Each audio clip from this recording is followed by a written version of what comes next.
Hello dear students, welcome to Gurudev IAS, KS and Banking Academy. ನಾನು ಶಶಿಧರ್ ಅಂತ reasoning faculty. So ಇವತ್ತೊಂದು video ಮಾಡೋಕ್ಕೆ ಒಂದು ಮೇನ್ ಉದ್ದೇಶ ಏನಪ್ಪ ಅಂತಂದರೆ RRB ಅಂದರೆ ರೀಜನಲ್ ರೂರಲ್ ಬ್ಯಾಂಕ್ ಮರ್ಜ್ ಆಗಿದೆ. ನಿಮಗೆಲ್ಲ ಗೊತ್ತಿರೋದು already you know that RRBs have been merge throughout India. ಕರ್ನಾಟಕದಲ್ಲಿ 2 ಗ್ರಾಮೀಣ ಬ್ಯಾಂಕ್ ಇತ್ತು, ಅದು ಮರ್ಜ್ ಮಾಡಿ ಒಂದು ಮಾಡಿದ್ದಾರೆ ಫ್ರಮ್ May 1st 2025, ಕರೆಕ್ಟಾ? ಸೊ ಎಕ್ಸ್ಪೆಕ್ಟೆಡ್ ನೋಟಿಫಿಕೇಷನ್ ಬರಬೇಕಾಗಿತ್ತು, ಬಂದಿಲ್ಲ because of merger. Okay, any time it can come, ಸರಿನಾ? ಸೊ ಈಗ ನಿನ್ನೆ ಒಂದು ಇಂಪಾರ್ಟೆಂಟ್ ನೋಟಿಫಿಕೇಷನ್ ಬಂದಿದೆ, ಸರಿನಾ? NICL notification. ಸೊ ಅದರ ಬಗ್ಗೆ ಒಂದು ಸ್ವಲ್ಪ ಡಿಸ್ಕಷನ್ ಮಾಡೋಣ. ಆ್ಯಂಡ್ ಸುಮಾರು ಜನ ಬೇರೆ ಬ್ಯಾಂಕ್ ಎಕ್ಸಾಮಿನೇಷನ್ಗೆ ಅಷ್ಟೇ ಪ್ರಿಪ್ರೇಷನ್ ಮಾಡ್ತಾರೆ, SSCಗೆ ಮಾಡ್ತಾರೆ, ರೈಲ್ವೇಸ್ಗೆ ಮಾಡ್ತಾರೆ. ಸೊ ಅವರು ಕೂಡ ಇನ್ಶೂರೆನ್ಸ್ ಎಕ್ಸಾಮಿನೇಷನ್ ಅಲ್ಲಿ ಅಪ್ಲೈ ಮಾಡಿ ಅಲ್ಲಿ ಒಂದು ಒಳ್ಳೆ ಜಾಬ್ನ ತೊಗೋಬೋದು. ಆ ಉದ್ದೇಶದಿಂದ ಈ ವಿಡಿಯೋ ಮಾಡ್ತಾಯಿದ್ದೀವಿ, ಸರಿನಾ? So let us understand what is NICL and what is the notification about and ಯಾವ ಪರ್ಟಿಕ್ಯುಲರ್ ಪೋಸ್ಟ್ಗೆ ನೋಟಿಫಿಕೇಷನ್ ಬಂದಿದೆ ಅಂತ, ಸರಿನಾ? ಸೊ ಫಸ್ಟ್ ಆಫ್ ಆಲ್ ಇಂಡಿಯಾದಲ್ಲಿ as you can see Department of Financial Services. So ಇದು government website. Public sector insurance ಅಂತಂದರೆ ಈಗ ಬ್ಯಾಂಕ್ಸಲ್ಲಿ ಪಬ್ಲಿಕ್ ಸೆಕ್ಟರ್ ಬ್ಯಾಂಕ್ಸ್ ಅಂತಿದೆ, ನಿಮ್ಗೆ ಗೊತ್ತಿದೆ already. There are 12 public sector banks in India, ಕರೆಕ್ಟಾ? ಸೊ ಅದೇ ಥರ ಇನ್ಶೂರೆನ್ಸ್ ಸೆಕ್ಟರಲ್ಲೂ ಕೂಡ ಪಬ್ಲಿಕ್ ಸೆಕ್ಟರ್ ಇನ್ಶೂರೆನ್ಸ್ ಅಂತ ಇದ್ದಾವೆ, ಅಥವಾ ಪಬ್ಲಿಕ್ ಸೆಕ್ಟರ್ ಇನ್ಶೂರೆನ್ಸ್ ಕಂಪನಿ ಅಂತ ಇದ್ದಾವೆ. ಸೊ ಟೋಟಲಿ ಎಷ್ಟಿದ್ದಾವೆ? There are 7 insurance companies. So ಅದರದ್ದು ಲಿಸ್ಟ್ ಇದೆ ಇಲ್ಲಿ, ಸರಿನಾ? ಅಬ್ಸರ್ವ್ ಮಾಡಿ. ಫಸ್ಟ್ ಒನ್ ಯಾವುದಿದೆ? Life Insurance Corporation of India, ಅದಕ್ಕೆ ನಾವೇನಂತ ಹೇಳ್ತೀವಿ? LIC ಅಂತ. ಸೊ ಸೆಕೆಂಡ್ ಏನಪ್ಪ ಅಂದರೆ General Insurance Corporation of India, ಇದು second public sector insurance company. Third ಬಂದುಬಿಟ್ಟು the New India Assurance Company Limited. Next fourth one United India Insurance company Limited. Fourth Oriental Insurance company Limited. Next NICL National insurance company Limited. And last one Agriculture Insurance Company of India Limited. ಇದೇನು 7 insurance companies ಇದಾವಲ್ಲ, these are public sector insurance company. ಅಂದರೆ in case if you get job here, it means you are working in a government sector, ಸರಿನಾ? ಸುಮಾರು ಜನಕ್ಕೆ confusion ಇದೆ, ಏನಂತಂದರೆ insurance ಅಂದರೆ LIC ಅಂದರೆ ಇನ್ಶೂರೆನ್ಸ್ ಅಂತ, ಸರಿನಾ? ಸೊ ಆ ಥರ ಇಲ್ಲ. LIC ಬಿಟ್ಟು ಕೂಡ ಇನ್ನೂ 6 ಇದ್ದಾವೆ. Totally 7 public sector insurance companies we have at present in India. So ಅದರಲ್ಲಿ this particular insurance company NICL ಅಂದರೆ ನ್ಯಾಷನಲ್ ಇನ್ಶೂರೆನ್ಸ್ ಕಂಪನಿ ಲಿಮಿಟೆಡ್, ಅದರದ್ದೊಂದು ನೋಟಿಫಿಕೇಷನ್ ಬಂದಿದೆ, ಸರಿನಾ? ಸೊ ಅದರಲ್ಲಿ ಏನು ಹೇಳ್ಬೋದು, ಅದ್ರ ಬಗ್ಗೆ ಗೊತ್ತಾಗಬೇಕಲ್ಲ ನಮಗೆ. ಸೊ ಜಸ್ಟ್ ರೀಡ್ ಅದ್ರ ಬಗ್ಗೆ ಒಂದು ಬ್ರೀಫ್. ಇಲ್ಲಿ ಒಂದು ಏನಿದೆ ಡೇಟಾ ಇದೆ. The company was incorporated in the year 1906. After nationalisation it was merged along with 21 foreign and 11 Indian companies to form a national insurance company limited. Very big insurance company actually. The company has 1998 offices all over India and employee strength of 15,079, ಸರಿನಾ? As on 31/3/2016. So ಇವಾಗ ನಾವಿರೋದು 2025 ಅಲ್ಲಿ, ಸರಿನಾ? So automatically strength ಜಾಸ್ತಿ ಆಗಿರುತ್ತೆ, staff strength, employ strength. The company provides insurance services to the customers catering to almost all the segments of general insurance business. The authorized capital and paid up capital of the company is rupees 200 crore and rupees 100 crore respectively. So ಇದ್ರ ಬಗ್ಗೆ ನಿಮಗೆ ಒಂದು ಸ್ವಲ್ಪ ಓದಿದ್ರೆ ಒಂದು idea ಬಂತು. ತುಂಬ ಒಳ್ಳೆ ಅಪಾರ್ಚುನಿಟಿ ಇದೆ, ಒಳ್ಳೆ ಕಂಪನಿ ಕೂಡ ಇದೆ, ಸರಿನಾ? ಸೊ ಈಗ ಇದರಲ್ಲಿ ಏನು ನೋಟಿಫಿಕೇಶನ್ ಬಂದಿದೆ that we will understand. Okay, so ನಾವು coming to the NICL AO recruitment advertisement, ಸರಿನಾ? ಈಗ ಪಬ್ಲಿಕ್ ಸೆಕ್ಟರ್ ಬ್ಯಾಂಕ್ಸಲ್ಲಿ ಹೇಗೆ ಆಫೀಸರ್ ಪೋಸ್ಟ್ ಇರುತ್ತೆ ಮತ್ತು ಅಸಿಸ್ಟೆಂಟ್ ಪೋಸ್ಟ್ ಇರುತ್ತೆ, ಅದೇ ಥರ ಇನ್ಶೂರೆನ್ಸ್ ಕಂಪ್ನಿಯಲ್ಲೂ ಕೂಡ ಆಫೀಸರ್ ಪೋಸ್ಟು ಮತ್ತು ಅಸಿಸ್ಟೆಂಟ್ ಪೋಸ್ಟ್ ಇರುತ್ತೆ, ಸರಿನಾ?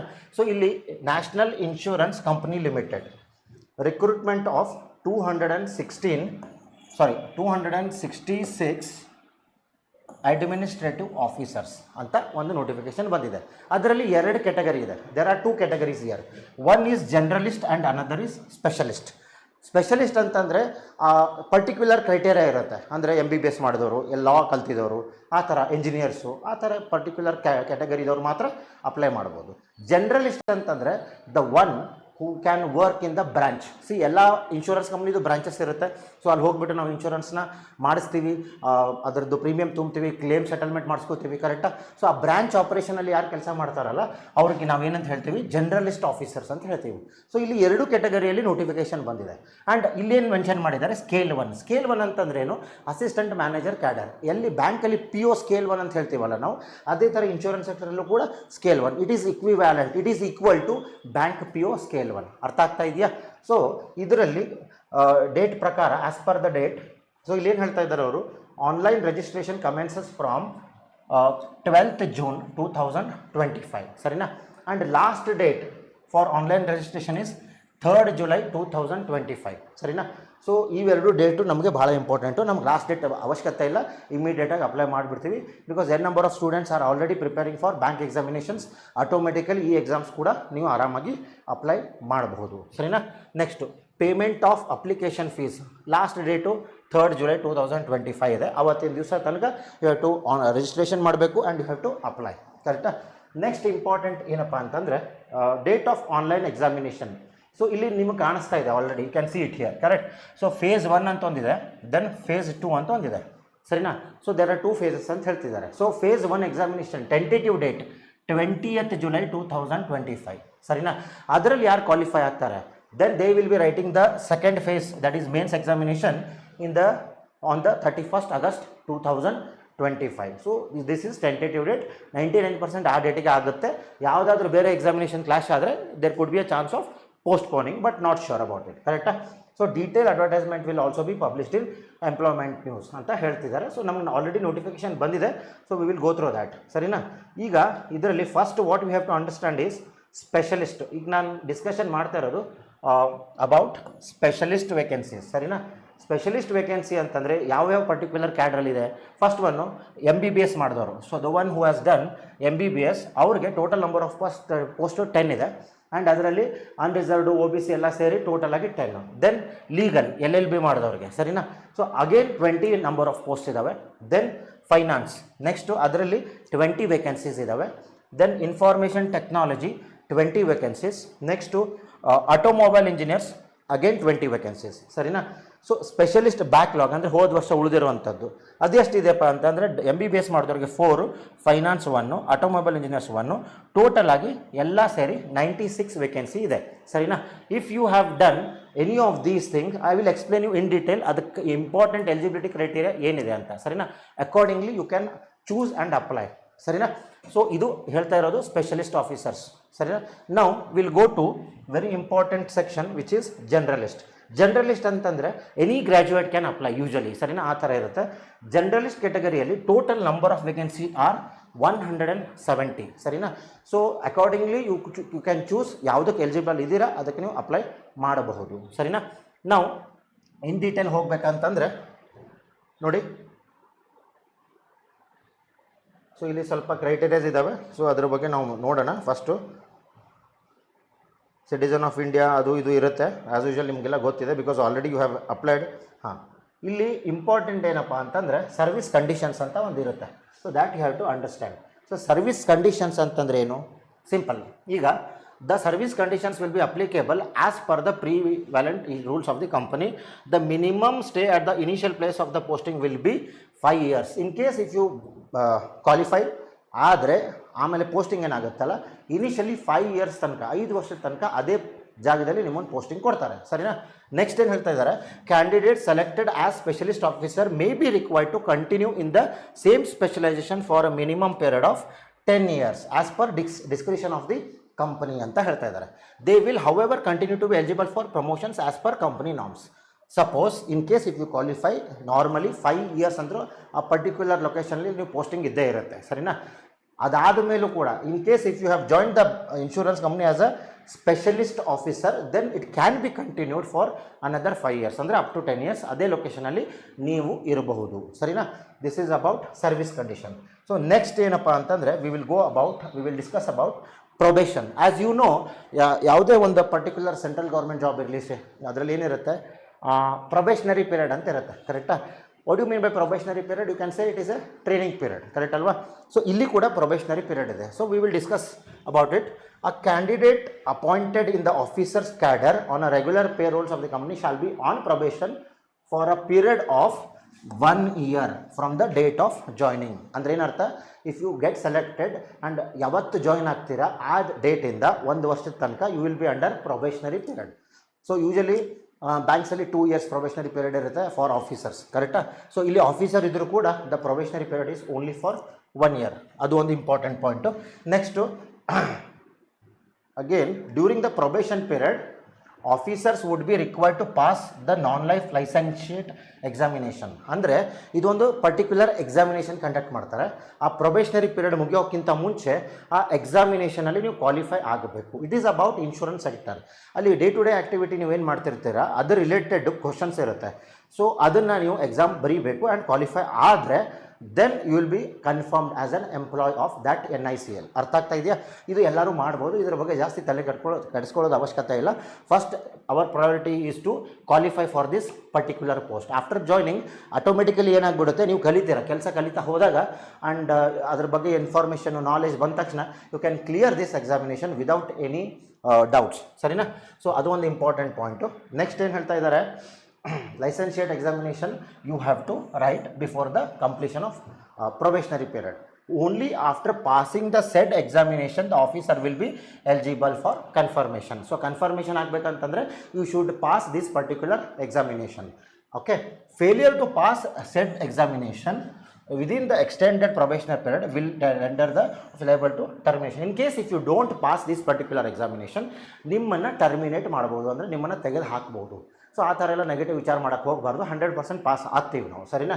So next important point, the company is the right to terminate the service of the candidate if found unsuitable at any time. This is common thing which will be always there in any of the public sector insurance companies or any public sector banks. I hope you are getting this. Coming to the next one, guarantee bond. Again important, guarantee bond. ಸರಿನಾ? So guarantee bond ಅಂದರೆ ಏನು ಕೊಟ್ಟಿದ್ದಾರೆ ಅದನ್ನು ಓದೋಣ, in detail explanation ಮಾಡೋಣ. Before joining as probationer, qualify ಆದ ತಕ್ಷಣ join ಆಗೋಕ್ಕಿಂತ ಮುಂಚೆ ನೀವು ಒಂದು ಗ್ಯಾರಂಟಿ ಬಾಂಡ್ನ ಎಕ್ಸಿಕ್ಯೂಟ್ ಮಾಡಬೇಕಾಗುತ್ತೆ. ಸರಿನಾ?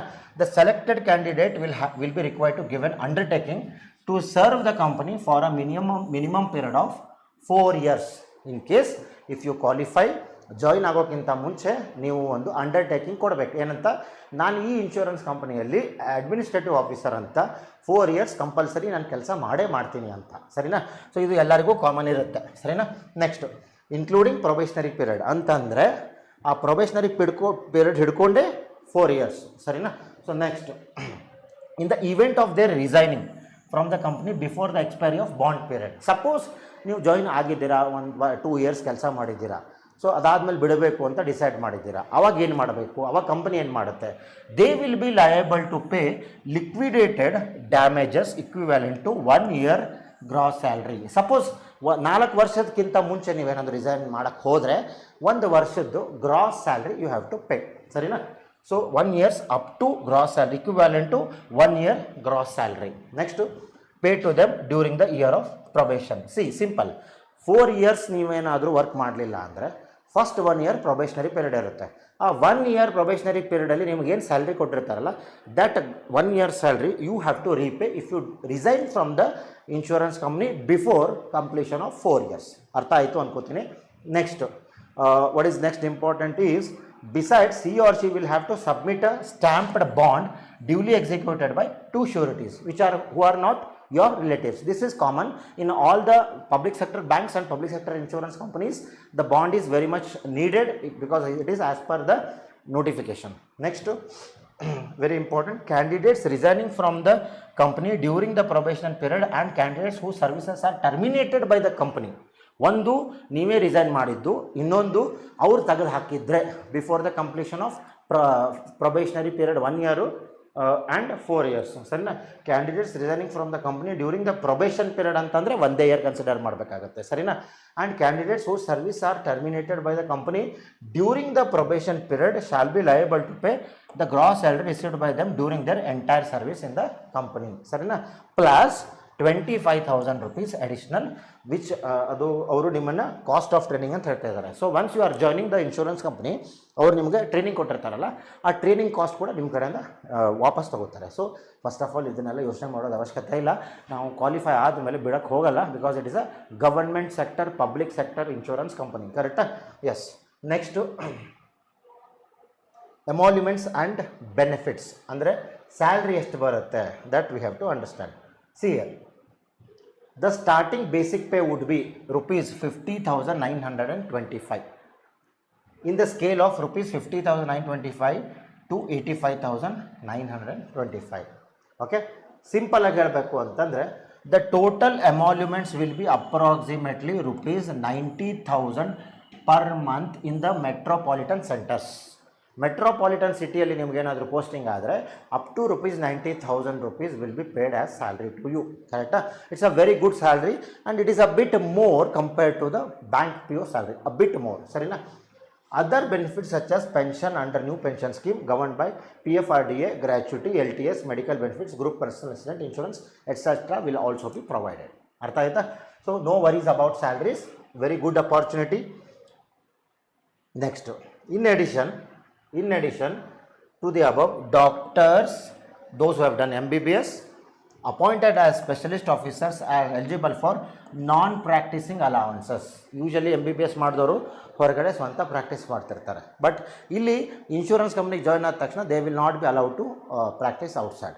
ಸೊ ಅಂಥವ್ರಿಗೆ ಅಲೌನ್ಸಸ್, ನಾನ್ ಪ್ರಾಕ್ಟೀಸಿಂಗ್ ಅಲೌನ್ಸಸ್ ಅಂತ ಕೊಡ್ತಾರೆ to the tune of 25% of the basic pay. So basic pay ಏನಿತ್ತಲ್ಲ ಅದರದ್ದು 25%ನ ಎಕ್ಸ್ಟ್ರಾ ಕೊಡ್ತಾರೆ only for doctors who have done MBBS. ಕರೆಕ್ಟಾ? I hope you have understood this. That is educational qualification. ಸರಿನಾ? Educational qualification ಏನಿರಬೇಕು that we will understand.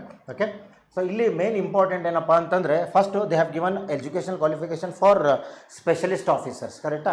So next they have given for generalist officer. So ಇಲ್ಲಿ first MBBS ಮಾಡಿದವರು doctors if they apply ಅವ್ರದ್ದು ಏನಿರಬೇಕು education qualification simple ಇದೆ.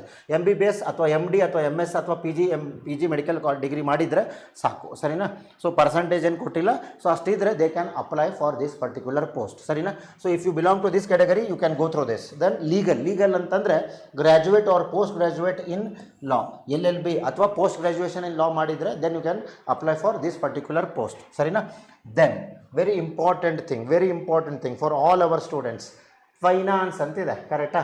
So ಇದು specialist officer ಇದ್ದರೂ ಕೂಡ ಇಲ್ಲಿ ಎಲಿಜಿಬಿಲಿಟಿ ಕ್ರೈಟೇರಿಯಾ ಏನಿದೆ that we have to understand. See, chartered accountant ಮಾಡಿದವರು ಅಥವಾ ಕಾಸ್ಟ್ ಅಕೌಂಟೆಂಟ್ ಮಾಡಿದವರು ಅಥವಾ BCom ಆರ್ MCom ಕಂಪ್ಲೀಟ್ ಮಾಡಿದವರು. ಸರಿ, ಎನಿ ಒನ್ ಆಫ್ ದೀಸ್. ಕರೆಕ್ಟಾ? If you have done commerce, if you have completed BCom or if you have completed MCom you can apply for this particular post. ಸರಿನಾ?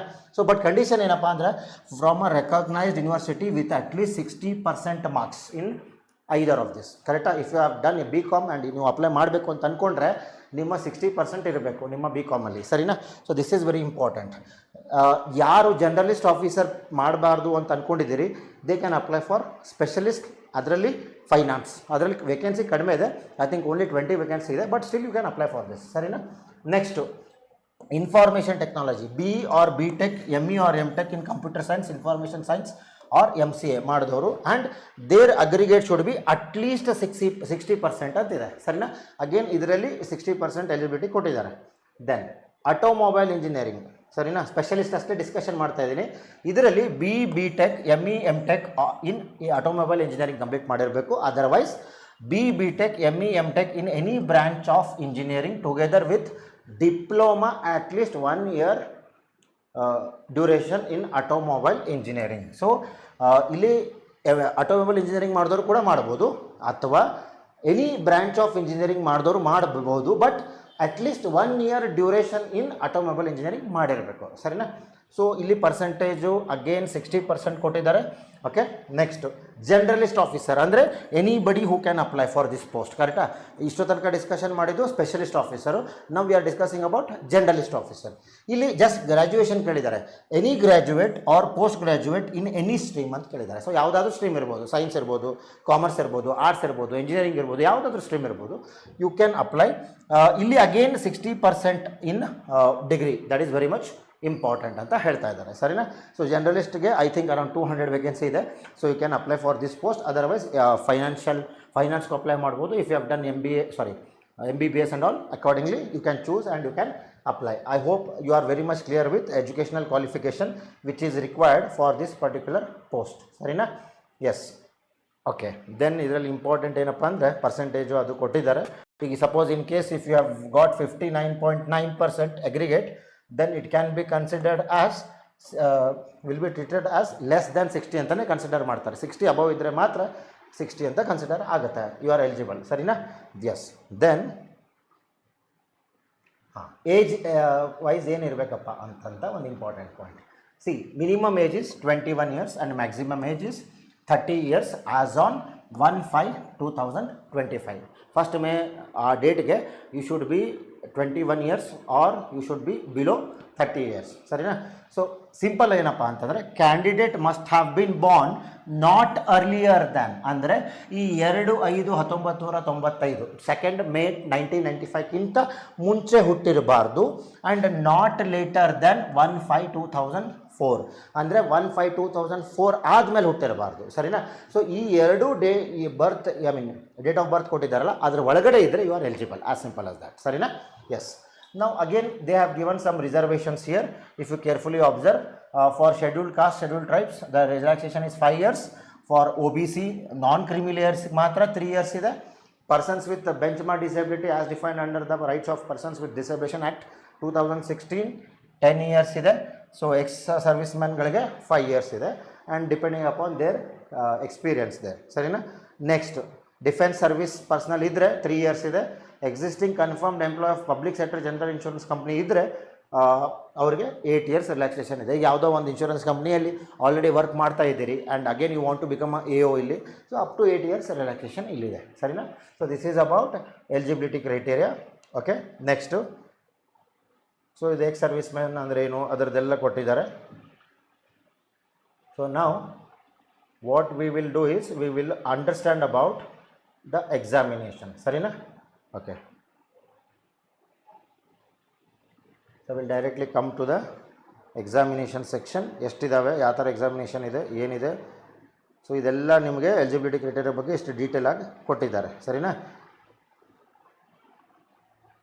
Selection procedure ಇದು important. ಈಗ we have to discuss about the selection procedures. First one ಏನಿದೆ, part A online examination. ಸರಿನಾ? Online ಎಕ್ಸಾಮಿನೇಷನೇ ಇದೆ. ಸರಿನಾ? Phase 2 preliminary examination online. The written examination will be conducted in 2 phases. Sarina? First phase 1 preliminary examination online. ಆಮೇಲೆ phase 2 ಏನಿದೆ, mains examination online. So both are online examination.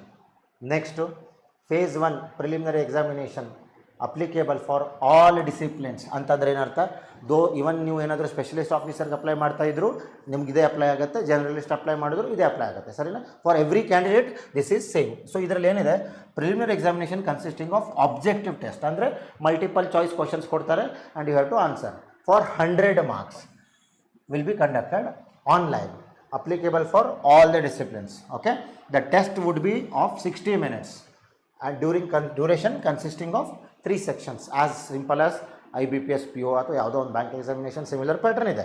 So totally there are 3 subjects. If you carefully see here, English language, reasoning ability, quantitative aptitude, there are 3 subjects.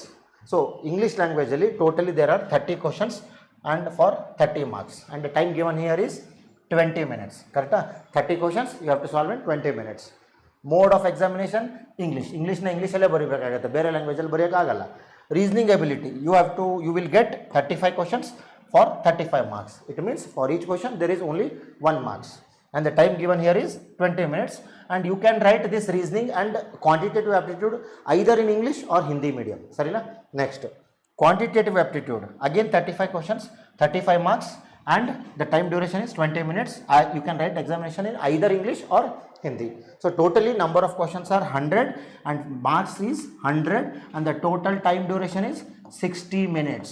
So ಇಲ್ಲಿ sectional timing ಇದೆ. So after every 20 minutes section change ಆಗುತ್ತೆ, ಅಂದರೆ subject change ಆಗುತ್ತೆ. I hope you understood this. Okay, next ಇಲ್ಲಿ ಒಂದು important point ಕೊಟ್ಟಿದ್ದಾರೆ. Candidates have to qualify in each test or section. So ಇಂಗ್ಲೀಷಲ್ಲೂ qualify ಆಗಬೇಕು, ರೀಸನಿಂಗ್ ಅಬಿಲಿಟಿಯಲ್ಲೂ ಕ್ವಾಲಿಫೈ ಆಗಬೇಕು, ಕ್ವಾಂಟಿಟೇಟಿವ್ ಆಪ್ಟಿಟ್ಯೂಡಲ್ಲೂ ಕ್ವಾಲಿಫೈ ಆಗಬೇಕು. That is the meaning of this. Securing by passing marks to be decided by the company. Adequate number of candidates in each category as decided by the company. Approximately 15 times the number of vacancies subject to availability. 15 times vacancy ಇದು 15 times ತನಕ consider ಮಾಡ್ತಾರೆ. ಇದಕ್ಕೆ phase 2 ಅಂದರೆ mains ಎಕ್ಸಾಮಿನೇಷನ್ಸ್ಗೆ. ಸರಿನಾ? Simple ಅಂತಂದರೆ you have to clear sectional cut off in all the 3 subjects. Also you have to clear the overall cut off. ಸರಿನಾ? Yes. Now we will discuss about phase 2. Phase 2 mains examination alli what they are saying, mains examination will consist of objective test. Again same thing, multiple choice type questions will be given, but for 250 marks and descriptive test for 30 marks. So second ಫೇಸಲ್ಲಿ ಏನಿದೆ, objective test ಇದೆ, descriptive test ಇದೆ. Objective test ಎಷ್ಟು marks ಸಿಗಿದೆ, 250 marks ಸಿಗಿದೆ. And descriptive test ಎಷ್ಟು marks ಸಿಗಿದೆ, 30 marks ಸಿಗಿದೆ. ಸೊ ಟೋಟಲಿ 280 ಮಾರ್ಕ್ಸ್ ಆಯಿತು. Then descriptive test will be online, so no need to write the thing. Objective ಎಕ್ಸಾಮಿನೇಷನಲ್ಲಿ ಆಪ್ಷನ್ಸ್ನ ಚೂಸ್ ಮಾಡಿದ ತಕ್ಷಣ ಅದಾದ ಮೇಲೆ you will be writing the descriptive test. ಅದು ಕೂಡ ಆನ್ಲೈನಲ್ಲಿ ಕಂಪ್ಯೂಟರಲ್ಲಿ ಟೈಪ್ ಮಾಡಬೇಕಾಗುತ್ತೆ, ಸರಿನಾ. Immediately after the completion of objective test, descriptive test will be administered, ಸರಿನಾ. So this is about this mains examination. ಅದರಲ್ಲಿ ಆಬ್ಜೆಕ್ಟಿವ್ ಟೆಸ್ಟಲ್ಲಿ ಎಷ್ಟಿದ್ದಾವೆ, ಡಿಸ್ಕ್ರಿಪ್ಟಿವ್ ಟೆಸ್ಟಲ್ಲಿ ಏನಿದೆ ಅಂತ ತಿಳ್ಕೊಳ್ಳೋಣ. ಆಬ್ಜೆಕ್ಟಿವ್ ಟೆಸ್ಟ್, ಸರಿನಾ, ಅದು 250 ಮಾರ್ಕ್ಸ್ಗೆ ಅಂತ ನಾವು ಡಿಸ್ಕಷನ್ ಮಾಡಿದ್ವಲ್ಲ ಅದರ ಬಗ್ಗೆ. ಇಲ್ಲಿ 5 ಸೆಕ್ಷನ್ಸ್ ಇದೆ. Totally there are 5 sections and 5 subjects. First test of reasoning, ಸರಿನಾ. Number of questions are 50, marks 50. You can write in English or Hindi. The time duration is 40 minutes. So 50 questions in 40 minutes you have to solve, correct. Each question carries 1 mark, correct. Next to English language, number of questions 50, maximum marks is 50. You have to write in English 40 minutes, correct. Next to test of general awareness, 50 questions, 50 marks, time given is 30 minutes. Next to test of computer knowledge, 50 questions for 50 marks and 30 minutes. Next to test of quantitative aptitude, you are getting 50 questions, 50 marks and the time given is 40 minutes, ಸರಿನಾ. So totally ಎಷ್ಟು ನಿಮಿಷ ಆಯಿತು, totally 250 questions ಆಯಿತು, ಕರೆಕ್ಟಾ. Objective ಎಕ್ಸಾಮಿನೇಷನಲ್ಲಿ time ಎಷ್ಟಾಯಿತು ಲೆಕ್ಕ ಮಾಡಿ, 4 ಅಂದರೆ ಎಷ್ಟಾಯಿತು, 4 3 12, 120 ನಿಮಿಷ ಪ್ಲಸ್ 60 ನಿಮಿಷ ಅಂದರೆ ಎಷ್ಟಾಯಿತು, 180 ನಿಮಿಷ ಅಂದರೆ 3 ಅವರ್, ಸರಿನಾ. 3 ಅವರ್ಸು 250 ಕ್ವಶನ್ಸ್, ಸರಿನಾ. ಪಕ್ಕ ಅಷ್ಟೇ ಆಯ್ತಲ್ಲ. ಎಸ್, ಇಂಗ್ಲೀಷ್ ಬಿಟ್ಟು ಉಳ್ಕಿರೋ ಸಬ್ಜೆಕ್ಟ್ನ you can write in either English or Hindi. ನಾವು coming to the next very important for ಇದು ಏನಿದು before going, this was for generalist. See mains phase 2 ಏನಿದೆಯಲ್ಲ ಇದು ಬೇರೆ ಬೇರೆ ಇದೆ. ಜನರಲಿಸ್ಟಿಗೆ ಬೇರೆ, ಸ್ಪೆಷಲಿಸ್ಟಿಗೆ ಬೇರೆ, ಸರಿನಾ. ನಾನು ಡಿಸ್ಕಷನ್ ಮಾಡಿದ್ದೀಗ ಜನರಲಿಸ್ಟ್ ಪೋಸ್ಟ್ಗಳಿಗೆ. ಈಗ I will be discussing for specialist post. So again specialist ಪೋಸ್ಟಲ್ಲಿ you have test of reasoning 40 questions, 40 marks, 35 minutes. ಇಂಗ್ಲೀಷ್ಗೆ you have 40 questions, 40 marks, 30 minutes. General awareness 40 questions, 40 marks, 20 minutes. Computer knowledge you have 40 questions and 40 marks and the time duration is 25 minutes. And quantitative aptitude you have 40 questions, 40 marks, 35 minutes. Then the last one, in specialist stream, an additional test to assess technical and professional knowledge in the relevant discipline. Suppose if you have applied for a finance or MBBS or legal, according to your subject, ಒಂದು objective test ನಡೆಯುತ್ತೆ. ಅಲ್ಲಿ ಅದರಲ್ಲಿ 50 questions ಇರುತ್ತೆ, 50 ಮಾರ್ಕ್ಸ್ಗೆ, and ಅದಕ್ಕೆ time ಎಷ್ಟು ಕೊಟ್ಟಿದ್ದಾರೆ, 35 minutes. So again here total number of questions are 250 questions and the time duration is according to separately time, ಸರಿನಾ. ಆಟೋಮೆಟಿಕ್ಕಾಗಿ ಚೇಂಜ್ ಆಗ್ತಾ ಹೋಗುತ್ತೆ, ಸರಿನಾ. Yes, I hope you understood. This is for specialist and ಅದಕ್ಕಿಂತ ಮುಂಚೆ ತೋರಿಸಿದ್ದು ಜನರಲಿಸ್ಟ್ಗೂ, ಸರಿನಾ. ಎಸ್, ನೀವು ಯಾವುದಕ್ಕೆ ಅಪ್ಲೈ ಮಾಡ್ತೀರಾ ಅದರ ತಕ್ಕಂಗೆ ಯು ಹ್ಯಾವ್ ಟು ಫೋಕಸ್, ಸರಿನಾ. Okay, yes. Next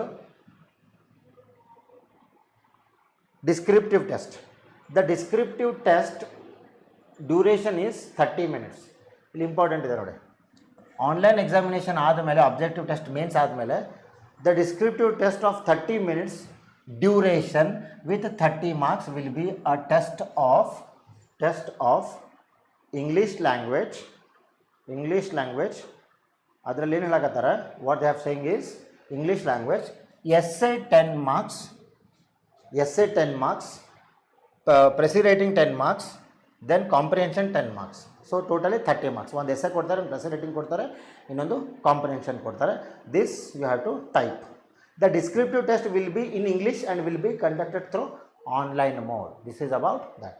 Candidates will be required to obtain a minimum score of each section separately of objective test for shortlisting of the descriptive test. Simple ಏನಪ್ಪ ಅಂದರೆ, preliminary examination ಬರಿತೀವಿ, qualify ಆದಮೇಲೆ we will be getting the call letter for mains examination.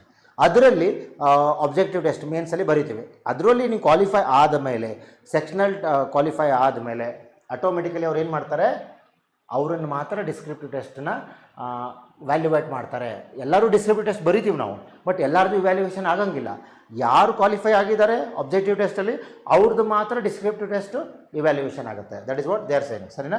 Descriptive test will be qualifying in nature and the marks scored in the descriptive test will not be counted towards short testing. ಅಂದರೆ 250 ಮಾರ್ಕ್ಸ್ಗೆ ನಾವು mains examination ಬರಿತಾ ಇದ್ದೀವಿ, ಅದರಲ್ಲಿ plus 30 ಮಾರ್ಕ್ಸ್ಗೆ descriptive test ಬರಿತಾ ಇದ್ದೀವಿ. Descriptive ಟೆಸ್ಟಲ್ಲಿ ನಿಮಗೇನು score ಬಂದಿರುತ್ತಲ್ಲ ಅದನ್ನು consider ಮಾಡೋಂಗಿಲ್ಲ ಫೈನಲ್ ಮೆರಿಟ್ ಲಿಸ್ಟ್ಗೆ. ಅರ್ಥ ಆಯ್ತಾ? Only the marks which you have scored in mains examination will be considered. I hope you understood. Yes, next very important thing,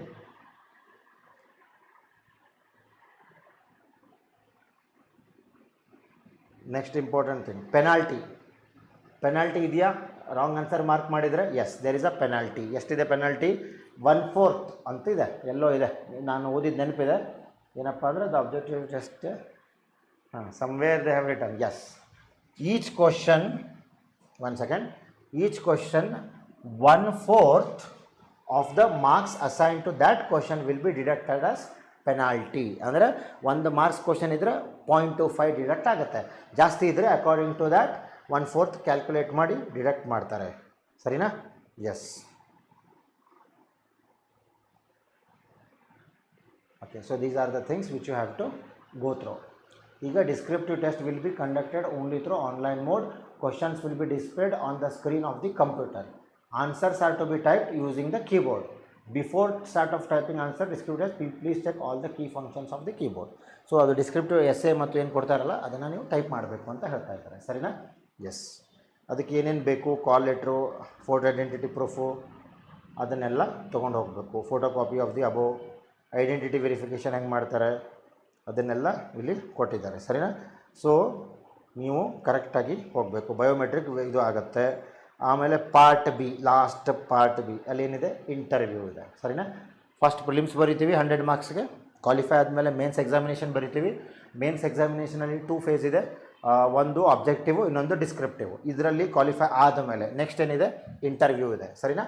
so ನೋಡಿ, generalist and specialist candidates who have been shortlisted based on the online phase 2 mains examination will be subsequently be called for an interview to be conducted by the company. Interview will be conducted at a selected centers. The center address of the venue and time date will be intimated to the students or candidates. ಸರಿನಾ? So ಇಷ್ಟಂತೂ ಹೇಳಿದ್ದಾರೆ. ಲಾಸ್ಟಿಗೆ ನಿಮ್ಗೆ ಏನಿರ್ತದೆ? Interview ಅಂತೂ ಇದ್ದೇ ಇರ್ತದೆ. ಸರಿನಾ? So first apply for the post because very good salary you have here, around 90,000 in metropolitan cities and vacancy around 200 ಇದೆ. So accordingly you decide and you try to apply. And upcoming examination ತುಂಬ ಬರ್ತಾ ಇದ್ದಾವೆ, ಅದಕ್ಕೊಂದು practice ಕೂಡ ಆಗುತ್ತೆ ನಿಮಗೆ. ಸರಿನಾ? ಸೊ ಇದು ಒಂದು ಸಣ್ಣ ವಿಡಿಯೋ, ಯಾಕಂತಂದರೆ ಎಲ್ಲರೂ ಜಾಸ್ತಿ ಬ್ಯಾಂಕ್ ಎಕ್ಸಾಮಿನೇಷನ್ಗೆ ಫೋಕಸ್ ಮಾಡ್ತಾರೆ. ತಪ್ಪಿಲ್ಲ, ಮಾಡಲಿ, ಒಳ್ಳೆಯದೇ. ಅದ್ರ ಜೊತೆಗೆ ಇನ್ಶೂರೆನ್ಸ್ ಎಕ್ಸಾಮಿನೇಷನ್ಗೂ ಫೋಕಸ್ ಮಾಡಬೇಕಾಗತ್ತೆ. ಸರಿನಾ? ಒಂದು ಡಿಫರೆನ್ಸ್ ಏನಪ್ಪ ಅಂತಂದರೆ ಸಬ್ಜೆಕ್ಟ್ಸ್ ಎಲ್ಲ ಸೇಮ್ ಇದೆ. ಜನರಲ್ ಅವೇರ್ನೆಸ್ಸಲ್ಲಿ ನೀವೇನು ಮಾಡಬೇಕಾಗುತ್ತೆ? You have to focus more on insurance sector. Bank ಎಕ್ಸಾಮಿನೇಷನ್ಗೆ ನಾವು ಜನರಲ್ ಅವೇರ್ನೆಸ್ಸಲ್ಲಿ we focus more on banking sector. ಅದೇ ಥರ ಇಲ್ಲಿ ಇನ್ಶೂರೆನ್ಸ್ ಸೆಕ್ಟರ್ಗೆ ಸ್ವಲ್ಪ ಫೋಕಸ್ ಮಾಡಬೇಕಾಗತ್ತೆ. ಸರಿನಾ? So those candidates who have already completed the course with Gurudev banking academy, please apply for this particular examination post and write the examination. We wish you all the very best from Gurudev Banking Academy. Thank you.